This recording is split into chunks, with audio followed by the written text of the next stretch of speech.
ఆంధ్ర తెలంగాణలో తక్కువ ఫీజులతో high quality results ఇస్తున్న ఏకైక సంస్థ తిరుమల్ ఐఏఎస్ ఇన్స్టిట్యూట్. ఎడతెరిపి లేకుండా కురుస్తున్న భారీ వర్షాలతో నేపాల్ అతలాకుతలమవుతోంది. ఈ భారీ వర్షాల కారణంగా మృతుల సంఖ్య 112కు చేరిందని ఆ దేశ హోంమంత్రిత్వ శాఖ ప్రతినిధి కాట్మాండ్లో వెల్లడించారు. వందల సంఖ్యలో ప్రజలు గల్లంతయ్యారని అన్నారు. వారి కోసం గాలింపు చర్యలు సైతం కొనసాగుతున్నాయని తెలిపారు.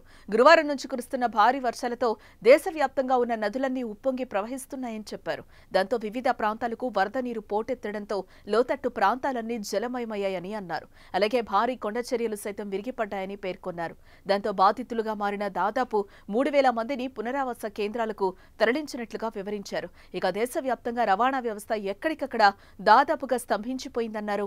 పలు ప్రాంతాల్లోని జాతీయ రహదారులను సైతం మూసివేశారని తెలిపారు. జాతీయ అంతర్జాతీయ విమాన సర్వీసులను సైతం తాత్కాలికంగా నిలిపివేసినట్లుగా చెప్పారు. ఎన్డీఆర్ఎఫ్, పోలీసులు, ఆర్మీ బలగాలు రంగంలోకి దిగి సహాయక చర్యలు చేపట్టాయని వివరించారు. సహాయక చర్యలు యుద్ధ ప్రాతిపదికన కొనసాగుతున్నాయని వివరించారు.